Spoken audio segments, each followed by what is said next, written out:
Today's moderator is Kathleen Bond, who works with SLO County Citizens Climate Education, where she leads the Reduce Plastic program.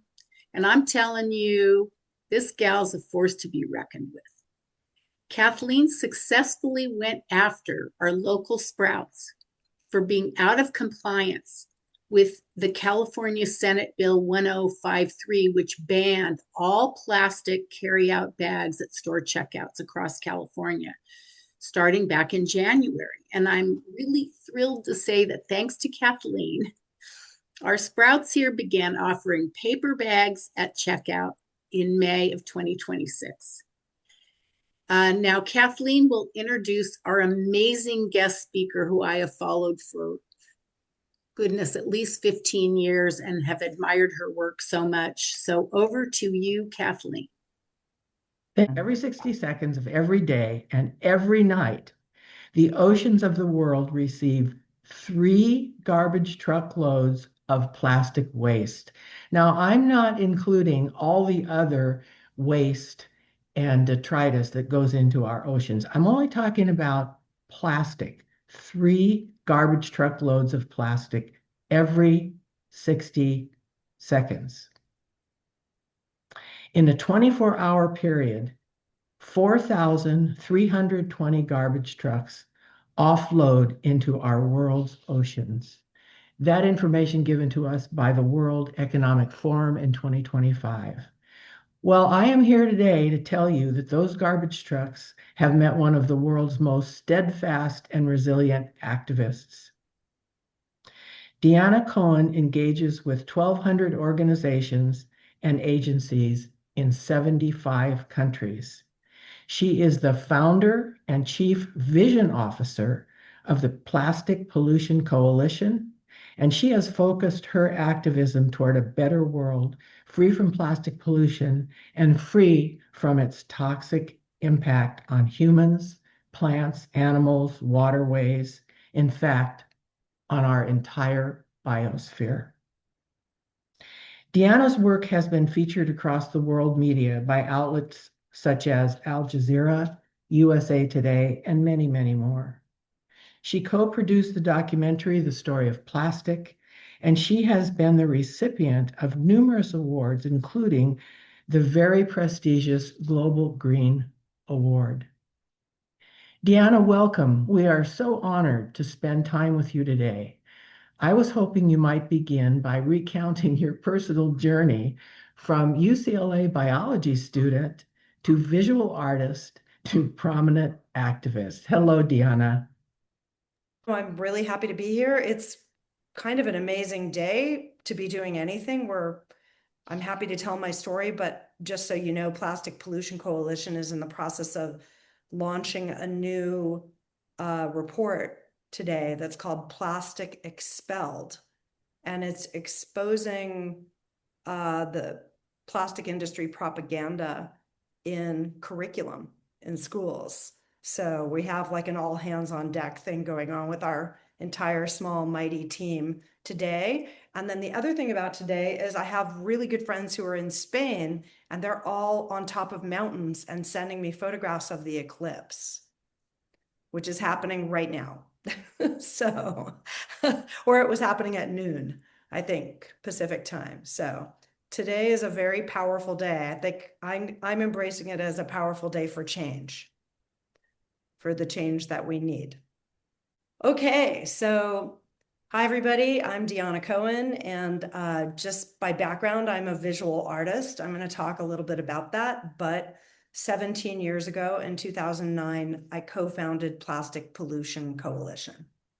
And as was mentioned, we are a global coalition, and we are working towards a more just, equitable, regenerative world free of plastic pollution and its toxic impacts.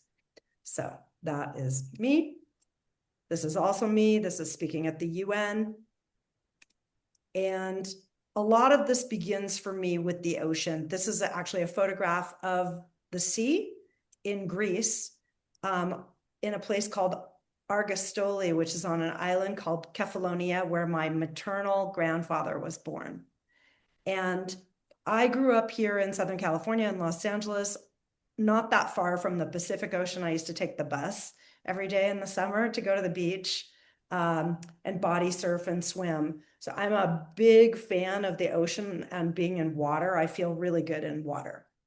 And when I became about 25, I became certified as a scuba diver, a PADI scuba diver. And when I was 30, I started aspiring to learning to longboard on surfboards and catch waves. So that's me. But this is really where my story starts. And it starts with seeing over the course of my life more and more plastic washing up at the beach and in the water. When I was in the water, tying it to my bathing suit, looking for a garbage can when I came out of the water and trying to discard of it. So that's where my story starts.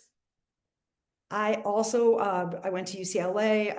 I was a biology major. I was pre-med. That's more of a backstory, and it has to do with human health. So I'll come back to that. But after a couple of years, I decided I didn't want to have need to get a PhD in order to be creative. And I transferred to the art department because I had been painting my whole life. And I began making work like this piece, which is called Rainbow Us. It is made out of plastic bags that are cut up and sewn back together with little tiny basting stitches. Some of them are bags from different parts of the world. There's a bag that has writing in Arabic that my brother-in-law brought me back from a work trip he was on. And I had it translated and it says Day into Night, which I think was the name of a shop. But I'm not painting on these. These are the colors that bags come in. Some of them are opaque, some of them are transparent. And I was using them a little bit like watercolors in my work and making 2- and 3-dimensional pieces and then larger pieces and sculptural pieces out of the work. This is a piece called Bag, very original title. I think I'm reflected in the bag taking that picture. But I should probably actually do a juxtaposition of what this piece looks like now, because a number of the pieces that I made, some of the bags and some of my pieces started fissuring and breaking apart into smaller bits. And when they were in frames, that's fine because you end up with this little bit of colored confetti in the bottom of the box. But I thought it originally meant that the plastic bags and my pieces were ephemeral. And I started doing research on that. This is, a long time ago, more than 20 years ago, and realizing that no, it's not a good thing that the plastic bags are breaking up because they're getting into our environment. And I'm seeing more and more of it in the ocean and at the beach and in nature. And then I started asking questions like, well, wait a second, what is plastic made out of? Because I had no idea when I started making the work. And again, I started seeing more and more of it in the ocean. This is an image from Indonesia. And I mean, there are multiple problems with plastic getting into the ocean and into our environment in general. But one of the biggest problems is that it's being ingested by all of our wildlife, our sea life and our wildlife, and they're getting entangled in it as well. So when I first started realizing what was happening specifically in the ocean, I had the reaction that I think most people have, which is I wanted to go clean it up.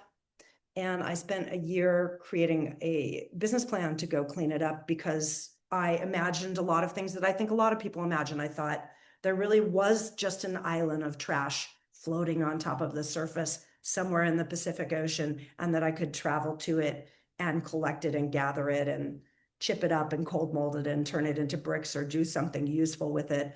Of course, not understanding that actually plastic in the ocean at this point and plastic in rivers and lakes and waterways are creating artificial systems. So particularly in the ocean, they're creating artificial reef systems with reef animals and reef fish that shouldn't be out in the middle of the ocean. So I began to realize I wasn't going to be able to go clean this up. And that's what brought me together with other people to co-found Plastic Pollution Coalition in 2009. This was going to be my flag for the ship that I was going to take to go clean up the Great Pacific Garbage Patch. Again, along my long path to this work, I realized this was a Sisyphusian task and that I needed to go back to the drawing board and begin to think about how to stop it at the source and turn off the tap. So It's been a big learning curve. The long piece that's very colorful is called falda. That means skirt, la falda in Spanish. This was a piece that I made and pieces I began making using the handles from the bags to mount and adhere the pieces to walls and ceilings and things like that. And these bags, again, a lot of them are from travels and also being sent by other friends who would send me these lovely notes saying, it's so wonderful. I just cleaned out a whole drawer of plastic bags and I've sent them to you so that you can make art out of them. The smaller piece that's pink with the seashell is from a newer series I started making in the last few years, where I was finding a lot of shells that had holes in them because they had probably been eaten by some other kind of creature in the sea that was able to burrow a hole into the shell. I started thinking of these pieces as interventions, not the right word, but I'll have to think of the right word for it. But these places where you find a clash or an interaction between plastic, which is petrochemicals, and natural materials like a calcified, shell.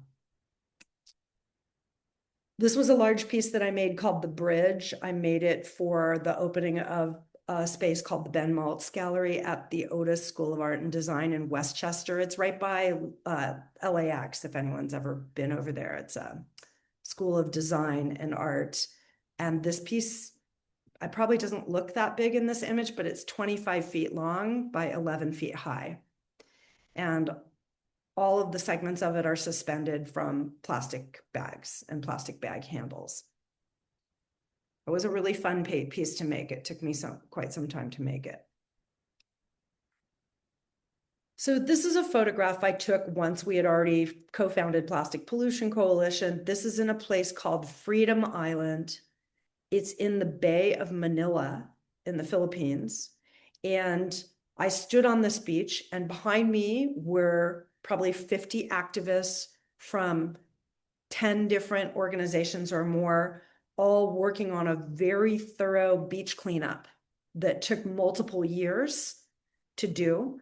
But part of the problem in this particular location is that what you see to the right are mangroves, all that green. And those mangrove forests have all of this plastic garbage entangled in their root systems. And mangroves are nurseries for baby sea life and wildlife. Just a heads up. But what's happening here is several river tributaries all empty into this bay. And so this is the plastic pollution that's coming down from all the different villages and towns and from a country and an area that does not have a waste management system in place to contend with this stuff. But I want to back up and say, I am not blaming the Philippines at all, because in fact, even in the United States, we don't exactly have a real waste management system, particularly when it comes to plastic and for plastic pollution. And a large percentage of it we burn. And we say we incinerate it, or we say more euphemistic things like waste to energy, waste to fuel, things that sound chemical recycling, advanced recycling, things that sound kinder or better or healthier, but in fact they're not. And I'm happy to answer more questions about this later. But just behind me, there were fishermen in the water, there were children playing in the water, and this is what the water looked like. Oh, one more thing about this image, the massive multi-year cleanup that was happening behind me. I think one of the most interesting components of that is that they were documenting and identifying product names and all of the brands. And I think that the top corporate polluters whose materials and branding we were finding at this particular site were Unilever, Mondelez, Coca-Cola, I'd have to look back at the list, but it was identifiable based on the names of the different products and the brands. And another thing I'll say is that in Southeast Asia, in India, in Africa, and in many parts of the world, including we do it in the United States, but it's a little different looking. A lot of these companies, like Unilever, produce single-use sachet packets that are made from an amalgam. It's paper and foil and plastic together. And a lot of times in the United States, I mean, I used to buy some of these products, eye cleaning wipes or something like that, and they'll come in a little box, and each one will be in an individual packet that you tear open. So those are called single-use sachet packets, and they sell them on rolls. And it's something that's marketed to a lot of different parts of the world, particularly where people don't have a lot of money and they want to sell them a small amount of something. It's really, really problematic. I think it's actually a horrible design idea. So something that I feel is important to say, just as I tell the story of the work that we do, is that 99% of plastic is made from oil and petrochemicals and fracked and cracked gas. And this is something I had no idea of when I started making my artwork. I had no idea that the plastic bags were made from oil and petrochemicals, just literally no idea. And I grew up again here in Southern California. I live in Hollywood again, and this is where I grew up. When we travel to the airport to go to LAX, we drive through miles and miles of a working massive oil field. It's one of the biggest oil fields in Southern California. It's part of Baldwin Hills. They built a park on top of it, the Kenneth Hahn Park. And a lot of the folks and coalition members of ours who live around Baldwin Park and this area suffer from a variety of health issues, including fertility issues, cancers, asthma, nosebleeds, a lot of unexplained stuff. And that community is not really taught that there might be a relationship to these functioning oil derricks that are right near them. But Los Angeles has lots of oil derricks. Some of them have a little building around them, or many of them are hidden in plain sight, though. An important thing to realize is that plastic, because it's made from petrochemicals, plastic production poisons our air, our water, our soil, and it poisons us. So some of you may have heard in the news in the last couple months, we've had, pipes break or explosions, either in California or in other parts of the country, or we have a train derailment, in the Ohio River Valley or central Pennsylvania that has benzene or something like that. Benzene is used to make plastics. It's highly toxic. It's volatile, so it goes into the air right away. It doesn't have a smell.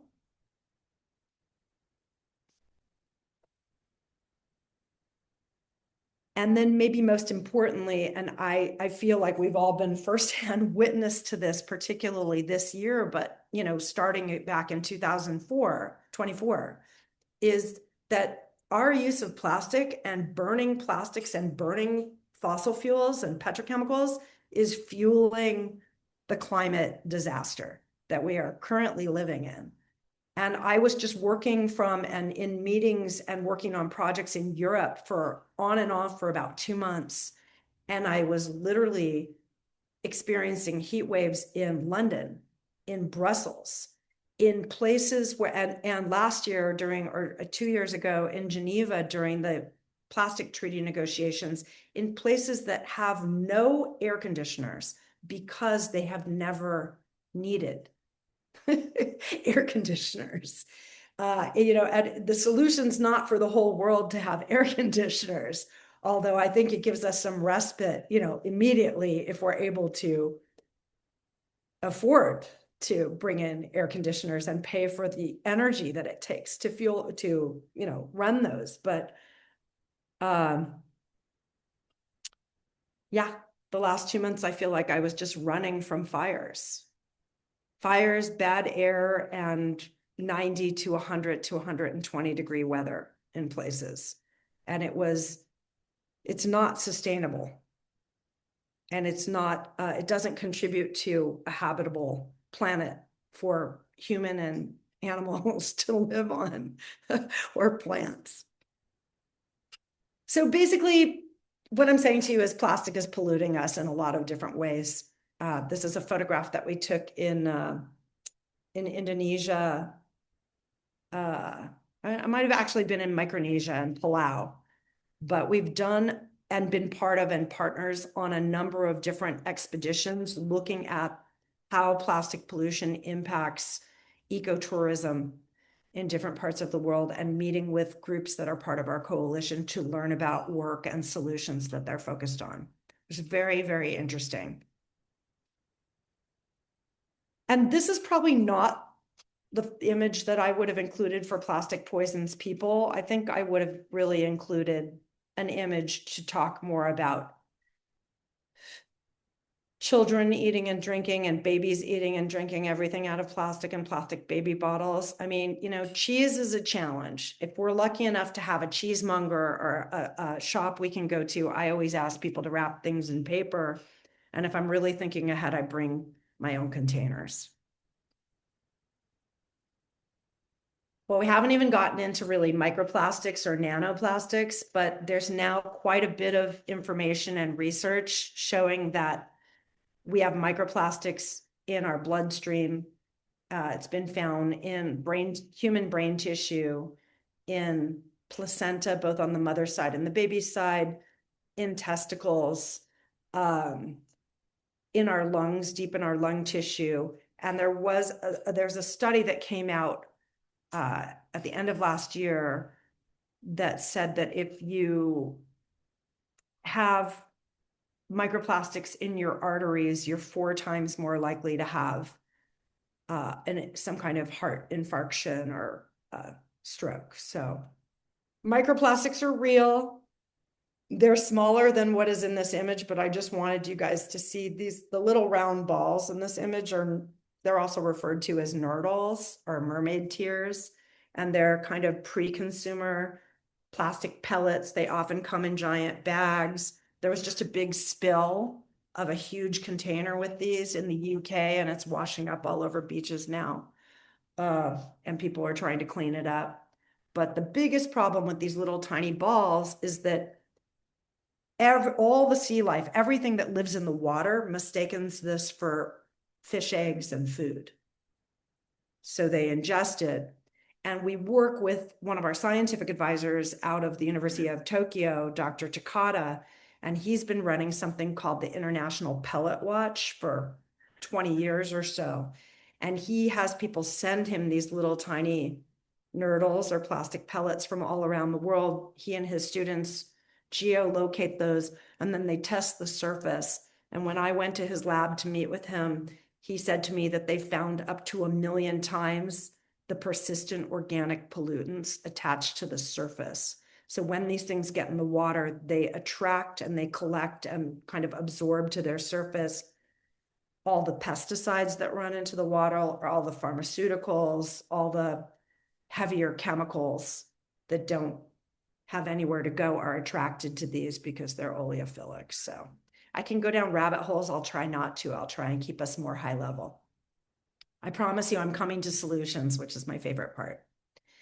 So microplastics are in us and they're in our body, and we don't know exactly what that means yet, but there is more and more research coming out about it.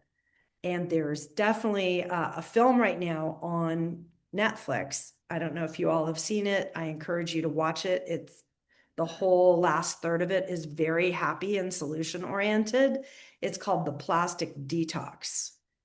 And it features about 6 of our scientific advisors. It follows a woman named Dr. Shauna Swan, who is a scientist who has been following and studying the relationship between plastics and the chemicals in plastic and fertility in men and women, because we have seen a 50% drop in fertility in men since 1970.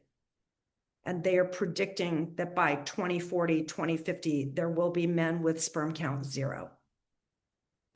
But the film's excellent, and they follow 6 real couples and do recommendations for them about how to detox the plastic out of their life. So it's kind of focused on personal action, which is not the only place to work on solutions, but a number of the people featured in the film are able to conceive. So, and it's only a 3-month window that they made the film. So it's pretty exciting and well done. It was made by the guys who made The Cove, that movie, The Cove. So let's talk about plastics and health for a minute. I'll come back to my personal story. Part of why I started UCLA as a biology major is because when I was 13 and my sister was 8, our mom was diagnosed with breast cancer, and breast cancer that was estrogen receptive, which when you're 8 and 13 doesn't mean very much to you. She was 38 at the time, and she died when she was 42. It metastasized in her body. But in retrospect, in the work we do, and my sister works with us, she's based in Washington, D.C. She has a master's in public health.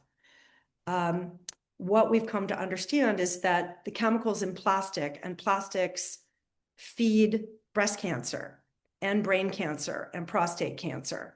So if anyone is tuning in to this webinar and is working on their health or a family member's health or friend, please encourage them to reduce their exposure to plastics, particularly when it comes to food and beverage packaging, et cetera. I'll talk about that a little bit more. But we did, over the last few years, publish both a healthy baby guide and a healthy pregnancy guide. And we create a lot of guides that are just free for the public. You can go to our website and download them. I'm really proud in particular of the healthy pregnancy guide, because they're both really plastic-free living guides. And the healthy pregnancy guide in particular is just a plastic-free living guide. It goes room by room in your house and work and school and recommendations of what to swap out and what to use instead. And we co-wrote it, co-produced it with Made Safe and Made Safe Certified. They work with companies to get toxic chemicals out of their products. So the Healthy Pregnancy Guide's a really great tool for folks. Oh, sorry, I'll go back to this for one more moment, just to say that, bisphenol A has probably been studied the most, and you may all have heard, oh, this is okay because this is BPA free. But many times the replacements for bisphenol A, like BPB or BPS or BPZ, are equally bad, if not worse, to BPA. And that is coming directly out of the mouth of the director of the Endocrine Disruption Department at the Center for Disease Control in Atlanta, Dr. Antonia Califat. So I'll get a little bit more to it, but even all of the aluminum canned beverages and aluminum bottled things like that and cans now are made with a plastic lining that's got some kind of bisphenol A lining in them. So beware and don't just assume that that's the best solution. And then important to know that babies' exposure to, again, BPA, which is the bisphenol that's been studied the most, has been linked to shortened anogenital distance, smaller penis size, non-descended testes, early menses in girls, feminization of boys, so boys getting breast buds, attention deficit disorder, and lower IQ. And that would be directly coming through the mom during the pregnancy, through the umbilical cord blood. And then Environmental Working Group, who are also part of our coalition, did a study that I think was called like 10 Americans, where they looked at umbilical cords from newborn babies and found that newborn babies are born pre-polluted with over 330 chemicals in the umbilical cord, including a number of these chemicals I've talked about from plastics. Another important thing to realize is that 40%, if not more, of plastic is designed for single use. And yeah, I took this photo. This makes me sick. I see this all the time. I often see it when I go to events or farmers markets. And I am a really big fan of investing in a reusable steel cup or carrying a ceramic cup around or a glass jam jar with you and just using that wherever you go. And particularly if you're a regular at a place because it's across the street or nearby where you work, just getting in the habit daily of bringing your own reusable, non-plastic straw cup or container with you. And they make beautiful ones. I have one that's insulated, that's double walled. I have one that is, single walled. It depends on what you feel like having. Sorry, this is full of iced tea. But anyway, I'm a big fan of that idea and bringing your own reusable things with you so that you don't have to participate in this single-use throwaway economy, which is bad for your health. And then I would say, even in this photo, the paper cups and any paper lids, etc., oftentimes that stuff, or the plastic lid in the middle of this image, that's made out of compressed polystyrene. Polystyrene gives off a neurotoxin. So this is like a toxic photo. Oh, there's one of my favorite cups. That's a double-walled cup. I carry it when I travel. And to me, that's an easy solution. I bring it on trains, planes, buses. It's always in my bag. I take it to movie theaters. I take it to art openings. I bring them to meetings. And this one in particular is insulated. So let's talk about solutions and let's talk about the opportunity. And I'll just do a time check. How am I for time? We want to have some time for Q&A, but we can go over a little bit if people can stay on. So why don't I do the solutions like in 5 minutes and then we'll. Okay, perfect. Okay, that great. Sounds great. Okay, so I'm going to go through these images quickly, but I am a really big fan of this idea that we, for the 20 years or so I've been doing this work, are in the wild, wild west of solutions. And some of the solutions are traditional and old school things like glass, Pyrex, stainless steel, cast iron. This is everything from cooking to shopping to containers that we use to put materials in. But I'm a really big fan of this moment in time because I think that we know what the solutions are. The question is how to begin to implement them at the personal level, and then for our schools, at our place of work and businesses, and then pushing to change policy, and then working on regulations. So we are about 50% business members. I'm going to go through this really fast and happy to answer more questions. A lot of these are companies that are providing solutions. Some are focused on reusable materials and reusable things. Others are focused on regenerative materials like seaweed, algae, mushroom mycelium, chitin, bamboo, different materials that can be used in place of plastics. Ecovative is an example of one. They're growing something out of mushroom mycelium that functions like polystyrene, but it's not polystyrene. Notpla is another. They're doing coatings in paper that are made out of seaweed and algae. And they won the Earthshot Prize a few years ago. Useful is a company that's doing a whole reuse program with stainless steel for containers and working with restaurants and cafes. Again, I'm a really big fan of reuse refill shops. And I also am and bringing my own containers and things to put stuff in. I'm also a really big fan of farmers markets. So this is a tool that we created. I'll go quickly through it. You can find it at upscorecard.org. It's something that we created that came out of the Google Food Lab, and we worked with a number of different business members. It looks at plastic pollution, not by weight, but by quantity, climate impact, water usage, and in particular, it looks at chemicals of concern, recoverability, and sustainable sourcing. And this is all for food packaging materials. And we built it with Aramark, Sodexo, Compass at Google, the Food Packaging Forum in Switzerland. It's a tool that over 500 companies are now using. So I encourage you guys to check it out. We work on policy. We created Champions of Change, and this is a group of strong business leaders and many of our business coalition members, all joining forces to support a strong global plastics treaty, which is in the process now. Again, I'm a big fan of reuse refill. I can't say that enough or show you enough photos of it. I'm also a big fan of using real stuff. Don't just save that china or those glasses to use only for a holiday once a year. Use them while we're alive. And if I break something, then I just let the Greek part of my family, yell, "Opa!"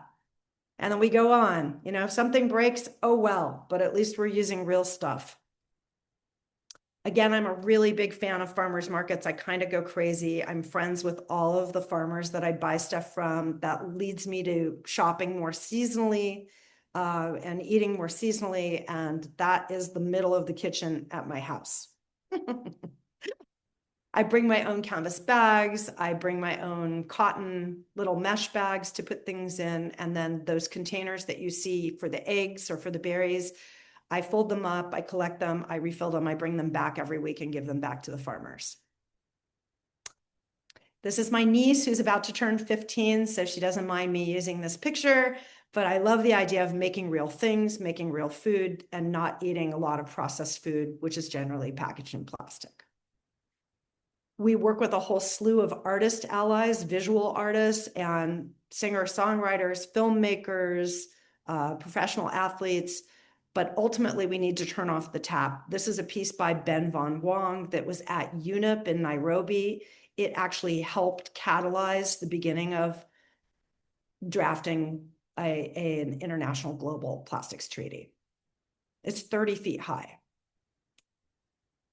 We work with a number of musicians and performers and have encouraged and worked with them to offer and sell reusable stainless steel cups and offer reusable things at concerts and event venues.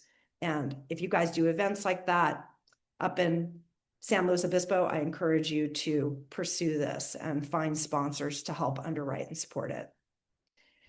And I'll just end by saying I encourage everybody on the individual level to choose plastic-free packaging. And I feel like when we do that, and when we talk to our markets and our shops and our stores, that also encourages them to follow that. So there's a QR code here. I don't know if you guys can see that or if I'm somehow over that, because in my screen, I'm over it. We can see it. Okay, great. So that's a QR code if anyone wants to point a phone at it, or we can just share a link afterwards. If you want to learn more, we have all these free guides and they're available. And that's it.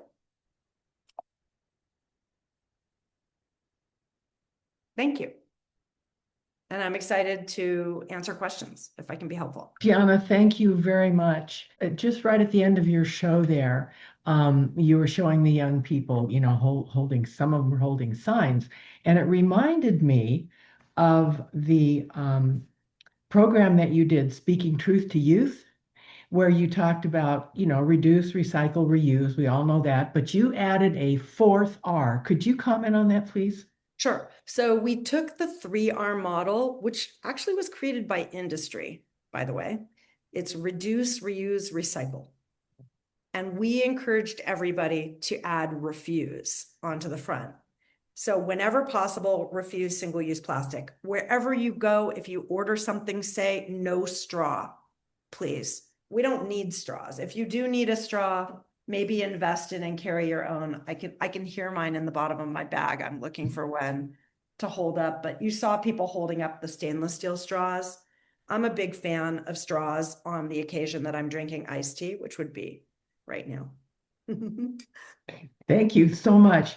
Another issue, a very important issue that you just touched on, is what Judith Enck refers to as the recycling myth. The Yes. amount of deliberate disinformation and misinformation that we are surrounded by, mostly coming from big oil. Could you comment on that? Sure. So, and it's interesting to be talking about this right at this moment, because today we're actually releasing a new report, which is called Plastic Expelled. And it's addressing the misinformation and propaganda created by the plastic industry and provided to our schools, K through 12. Mhm. There's a wonderful piece if people want to do a little bit of a deep dive. We got permission to repost it. I can share it afterwards. It's called A Beautiful If Evil Strategy. It was written by an investigative writer, and it was a hard look at the creation of Keep America Beautiful, the recycling symbol, the reduce, reuse, recycle model, all of the sayings, give a hoot, don't pollute, don't be a litter bug.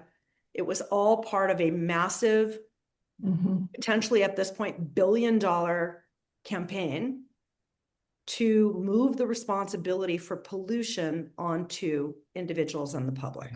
And I'm 61, so I remember really well the Crying Indian commercial, you know, and the tagline, if you recall at the end of it, says, people start pollution, people can stop it. So it was a very targeted plan to move the responsibility for pollution onto people.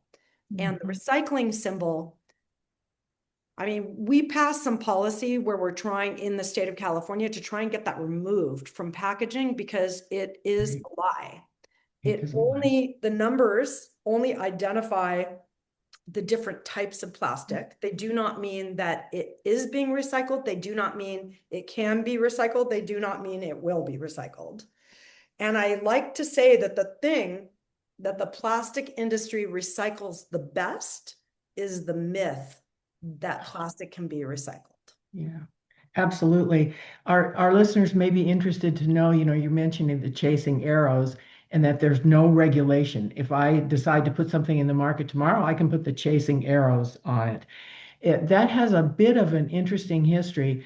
A young man by the name of Gary Anderson in 1970 was attending the University of Southern California Business School.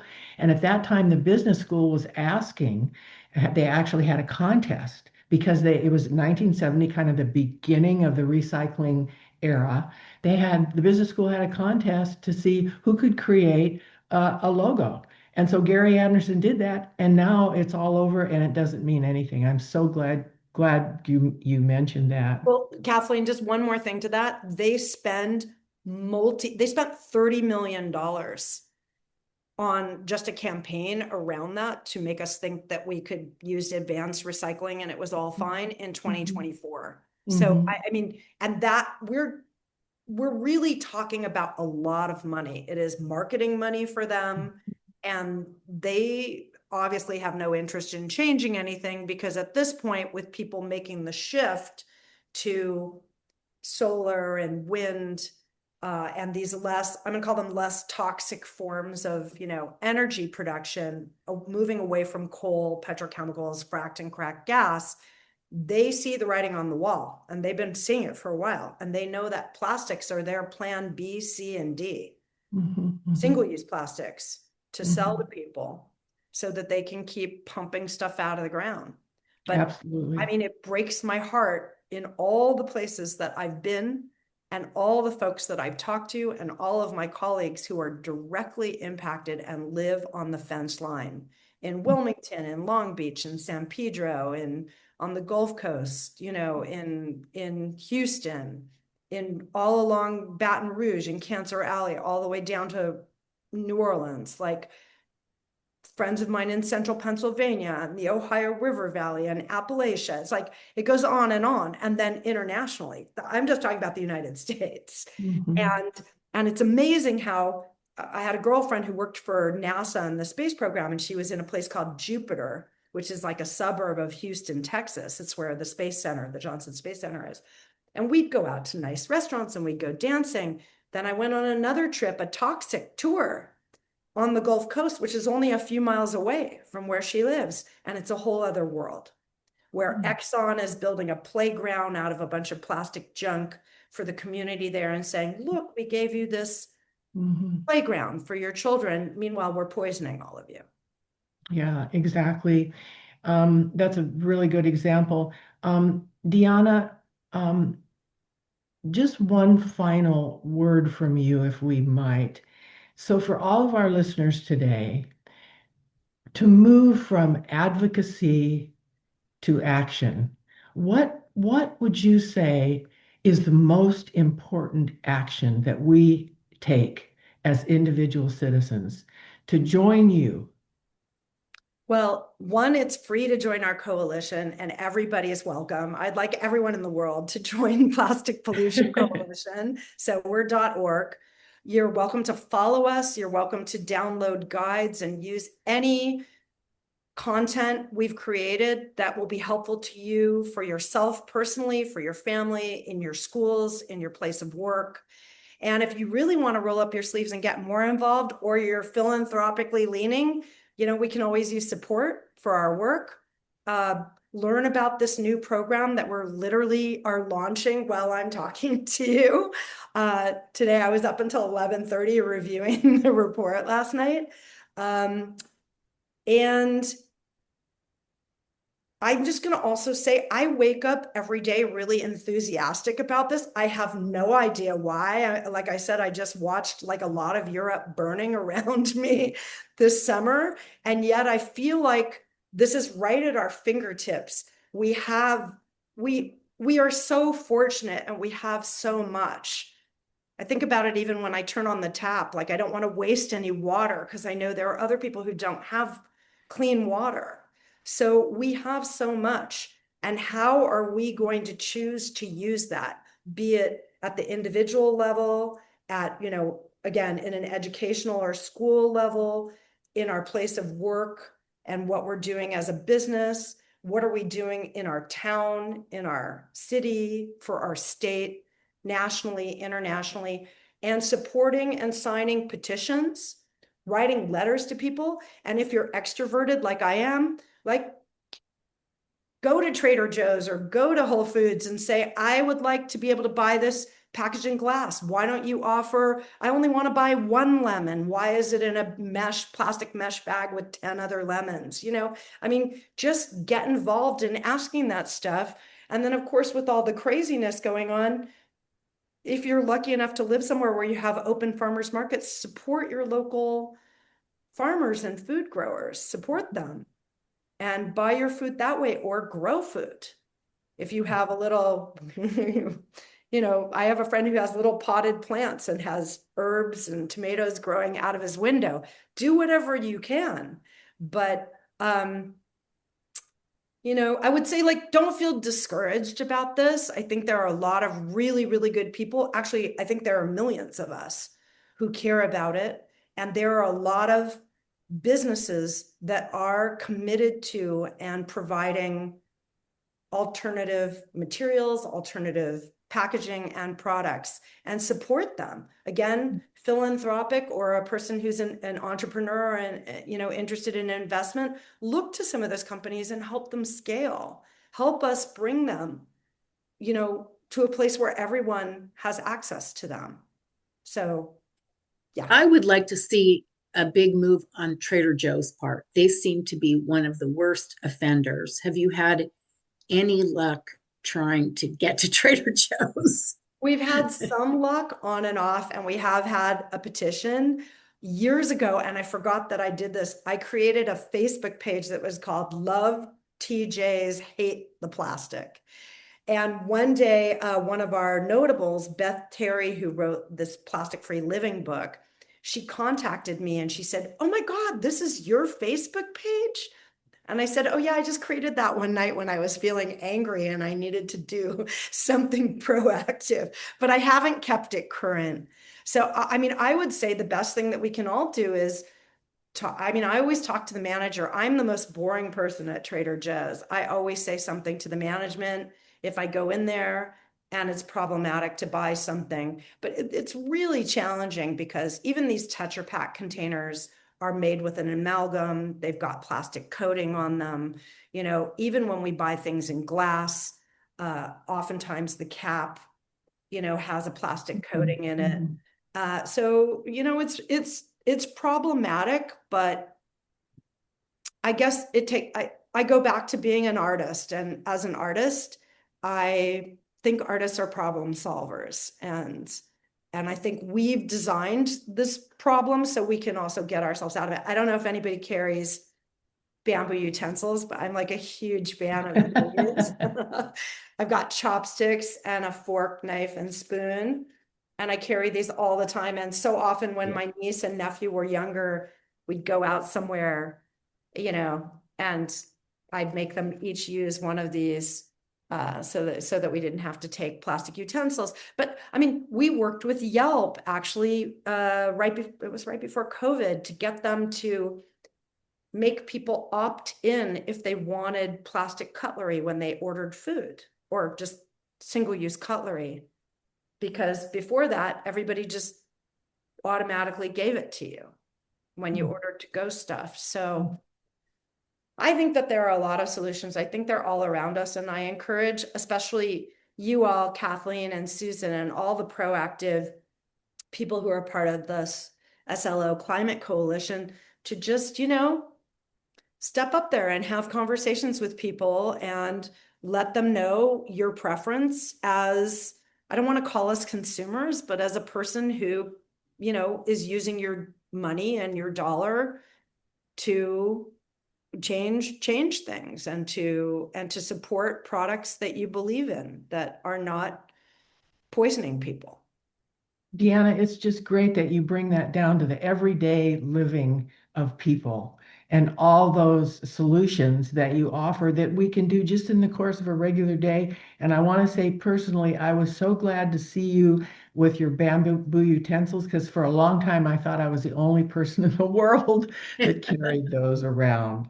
I know. So, I'm a big fan. And actually, this company is part of our coalition. They're called To Go Wear. I don't know if folks can see that. uh-huh. And they were purchased by Chico Bags, which is a company up in Chico, California, that does reusable, these, the tiny little ones. And Mhm. even though I think these are nylon or like a synthetic, I'm going to use it thousands of times. So to me, this is not Right. use plastic. Thank you so much today for your time with us, Oh, sure. Thank and you for having especially me. for your steadfast activism working toward a better world free from plastic.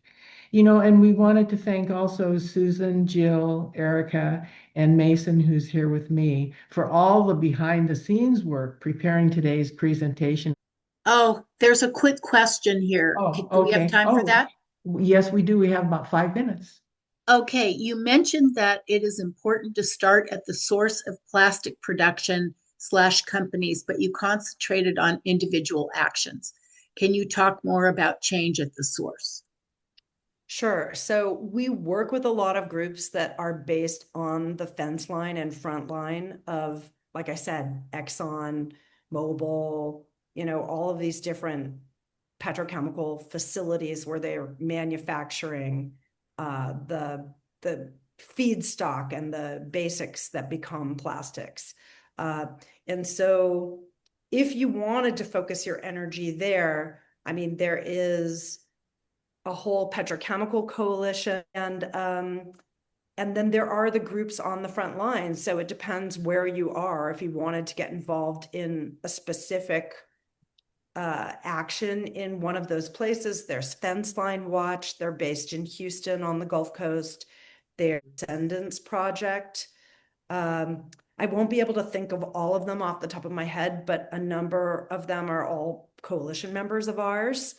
And we've written quite a few pieces about it. So I could also look for the best piece from our blog posts and share that with you all. Maybe you could share it when you post Of this. course, of Yeah. That would be course. terrific.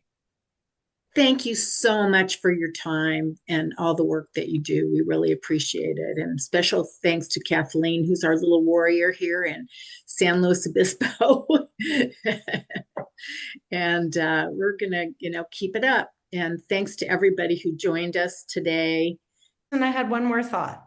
You Yeah, know, our California Attorney General, Rob Bonta, yes. he's suing Exxon for lying and saying that plastic was recyclable, even though their internal memos of the last 50 years show that they knew that it was not. In fact, they Yeah, have quotes saying that the future of plastic is in the trash can. yeah. I So, love it. Rob Bontis has won 3 already of 5 of those individual cases, and he's working on the last 2. It's terrific. Thank you for bringing that up. It's very important. Yeah, I think Yeah, and he's a tremendous ally. And what I would yes, say to that last question is that, litigation is a really strong tool for this. And we are involved in litigation with companies that are greenwashing things or lying. So, yeah. Well, and he's been a great advocate for us. We had 3 offshore wind leases here. And as you know, the current administration has purchased back 2 of those in exchange for oil and gas. And so he has, submitted the intent to sue. And then I think by the end of the month, he can actually file the lawsuits. So he's been a good champion for um, against plastics and for renewable energy. And so, we are big fans of yes, Attorney General Rob Bonta. yes, exactly, exactly. All right. Well, thank you again. It's good to see you, Good to and see you. keep up the good work. Bye Nice to bye. see you. Thank you for having me. Yeah. Bye bye. Bye. Bye.